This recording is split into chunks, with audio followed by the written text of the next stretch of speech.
اللہ تعالیٰ نے موسیٰ علیہ السلام کو ہدایت فرمائی، جس کا یہ مفہوم ہے، ترجمہ ہے کہ اب تم اور تیرا بھائی دونوں میری نشانیاں لے کر جائیں اور میری یاد میں کوتاہی نہ کریں۔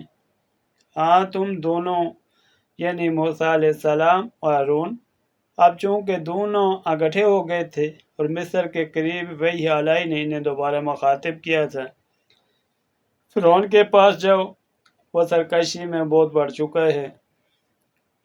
پھر جب اس کے پاس پہنچو تو سختی سے پیش نہ آنا، نرمی سے بات کرنا، ہو سکتا ہے نصیحت پکڑے یا پھر خوف زدہ ہو جائے۔ دونوں نے عرض کیا، پروردگار، ہمیں اندیشہ ہے، فرعون ہماری مخالفت میں جلدی نہ کرے یا سرکشی سے پیش آئے۔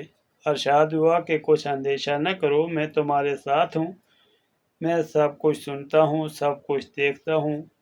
تم اس کے پاس بے دھڑک جاؤ اور کہو، ہم تیرے پروردگار کی نشانی لے کر تیرے سامنے آئے ہیں، اس پر سلامتی ہو جو سیدھا راستہ اختیار کرے۔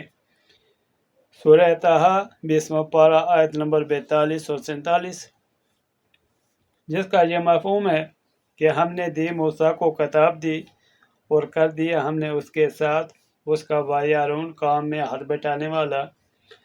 پھر کہا، تم دونوں جاؤ ان لوگوں کے پاس جنہوں نے جھٹلایا ہماری باتوں کو، پھر دے مارا ہم نے ان کو اکھاڑ کر۔ الفرقان 25واں پارہ، آیت 35 اور 36۔